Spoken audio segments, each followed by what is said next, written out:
Hey everyone, I hope you're doing well. So I certainly never expected to be talking to you all via a video today, but this is the world that we live in now. I just thought it'd be a super helpful thing to do to provide you all with a bit of support at this time when, for the first time ever, pretty much every one of our major clients is making a hiring decision through the use of a screen. So that brings its own level of challenge. And I wanted to take you through some of the things that will kind of help you to build a bulletproof interview process. Because you may think that you're a good interviewer and feel that you have a certain number of fallback questions that really help you to ascertain candidates for your roles. But the truth is, and the science suggests, that most interviewers could be a lot better if they were a bit more structured. And so the research says that 46% of candidates leave their roles within 18 months. And actually for more senior candidates, it's even worse. It's 40 to 60% of candidates leave their roles within 18 months. So it's a super high number, and we need to use all the tools that we have available to us to try and get that number down a bit. Now, the interview process being more structured, so you might be wondering what I'm talking about. What's the difference between a structured interview and a regular interview anyway? So if you imagine a scale where kind of over here you've got your chatty conversational interview where you work through somebody's CV, you talk about some specific questions that you might have relating to the job role and that type of thing, but it's not necessarily the same set of questions in the same order with the same probing questions every time. And then over here you actually have like a set of questions that you ask each candidate, and you try and keep to the same order and the same probing questions every time, and even in fact the same order of interviewers. Basically it was really Google in the last 20 years that really kind of pioneered and talked a lot about their hiring processes, because they were the ones that came out and said, the structured interview is basically what we use. This is our kind of Bible on how we interview effectively. And they found out that it's 26% more effective predictor of success of somebody being successful in the role than a regular unstructured interview. So it's a big difference. And if you compare it to something like work experience, which is surprisingly only a 3% predictor of success in the next job, it's not really hard to see why they went with going with structured interviews. So one of the things that a lot of people know now is that obviously first impressions count.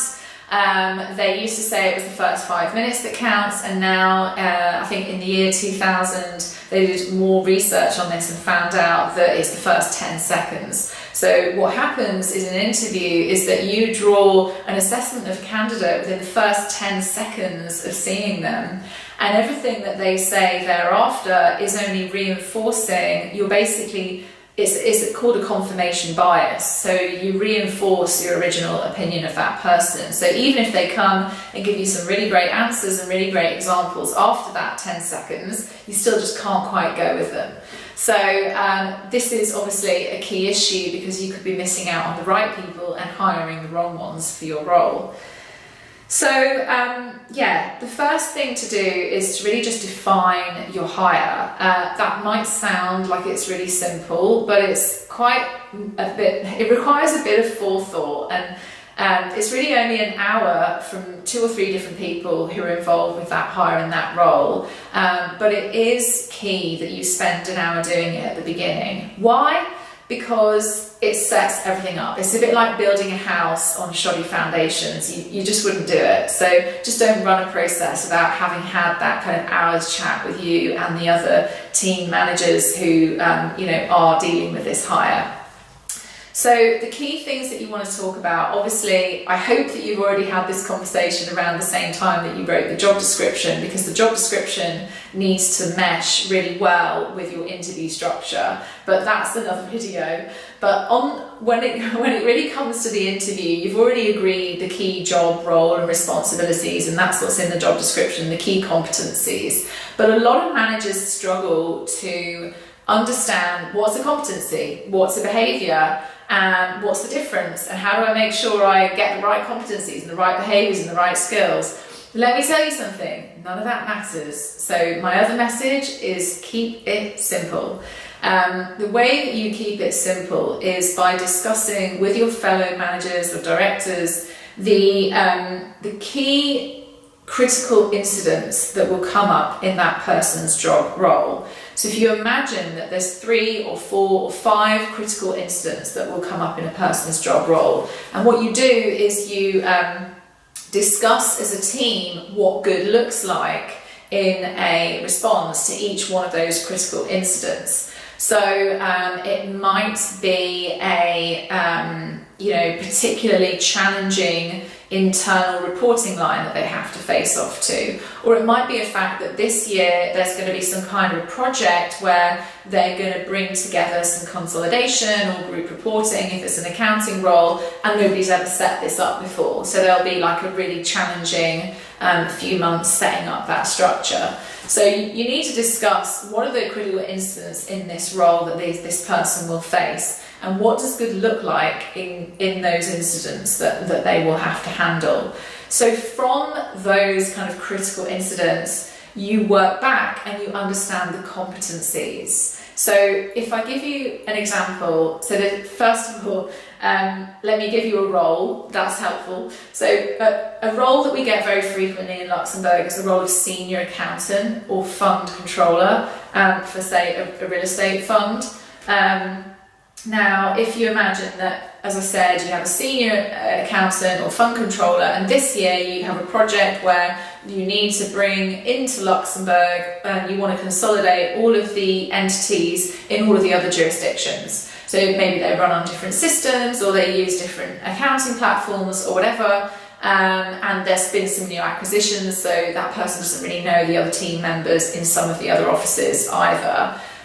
So the key thing here is, okay, what does that person need to be good at doing in order to do that part of the job well for you? So you might say, okay, they need to be good at teamwork, they need to, act as a leader and think as a leader because it's a fairly autonomous role, and they need to get other people to buy into them as well. So a certain element of communication as well. And then obviously the technical knowledge-based competencies to be able to handle that consolidation project for you.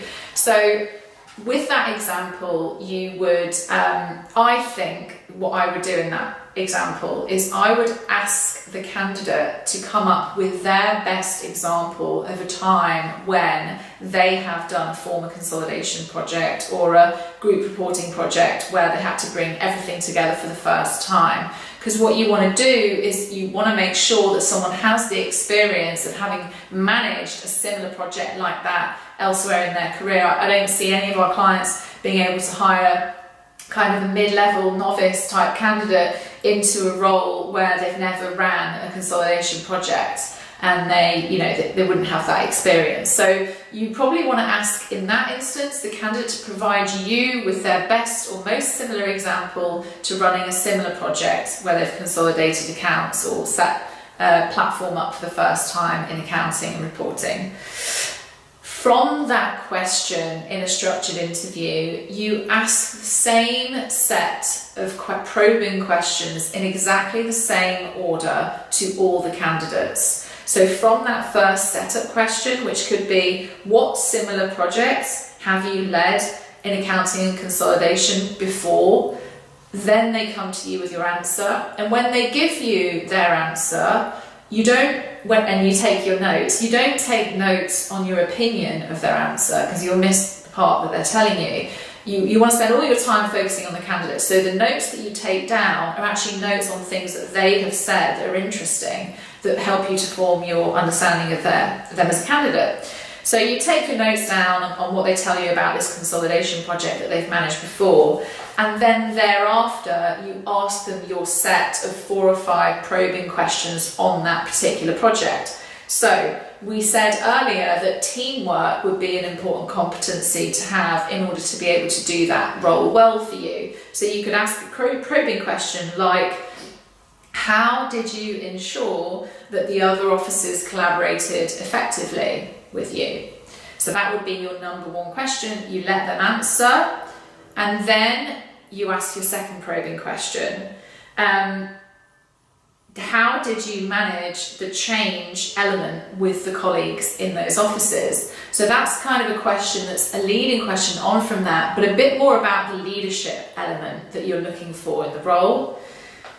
And then you could ask, going on from that, how successful did you feel was your approach, and what things would you do differently next time? So it's always good to ask questions of candidates that ask them for self-evaluation in an interview process, because nobody wants to work with perfectionists who thinks that they do things right all the time. It's much more helpful to work with a colleague who has faced challenges and has learned from things, because that shows you that that's a person who will come into your organisation and always keep learning and keep questioning and keep improving themselves, okay? So always ask a feedback question as one of your probing questions, because you want to know that the candidate can self-analyse.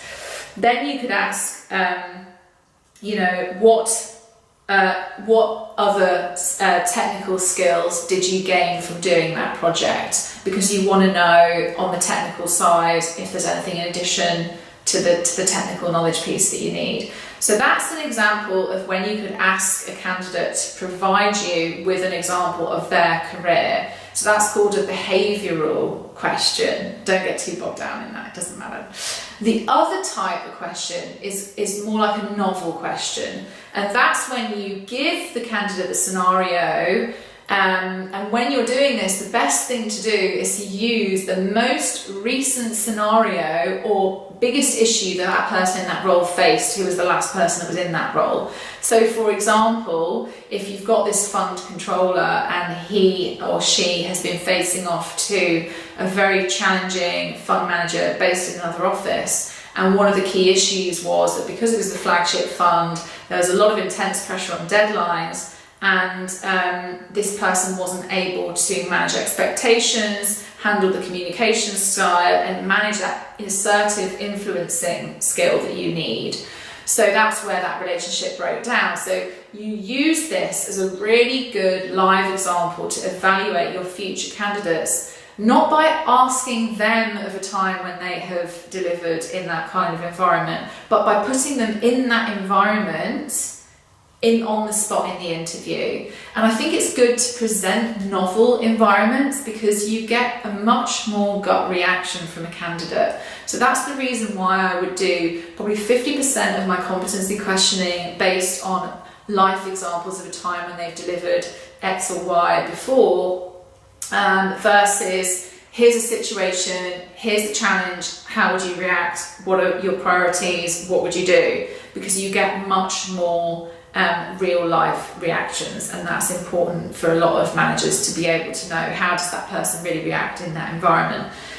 So from that, you describe the environment. You have a flagship fund, fund manager is very challenging, there are various different priorities. I probably always ask a question on priorities because that's the key one. You want to know that that person can think calmly under pressure and also know what a business priority looks like. Secondly, I'd always ask a question on how they built that relationship with that individual that they were working with and how they improved that. I'd always ask an evaluation question on how they think that they did. And then finally, a result question on how the way that they worked got them a certain result, basically. So the probing questions can really follow any pattern as long as they speak to the key things that you need that person to do in that part of their job, okay? They must follow the same pattern, however, for all the candidates, okay? So from that, so you've got your 4 or 5 situations, half of them are the ones where you provide the example, The other half are where the candidate pulls an example from somewhere in a career of a time when they've demonstrated X or Y. Then it comes on to kind of analysing this result. So you and your fellow managers go away and you basically score the candidate answers on each topic area from 1 to 5, and you keep it very simple. Again, keep it simple.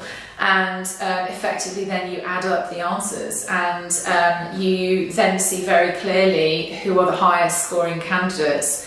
And if you feel that there is still more you want to dig into, obviously arrange another interview. I would say it's good to go with still 2 or 3 interviews for most roles. Salaries up to say 100k, I would probably do 2 interviews. Anything over 100, I'd probably do 3. So I don't know if anyone does more or less than that, but that's kind of my gut feel on what's good, but it does depend on the company. So I hope you've liked the video. If you've liked the video, please like the video. If you have disliked the video, I don't think you can dislike it, thankfully for me, but please do send me an email and tell me either way. Thank you very much for watching, and good luck with all your hiring.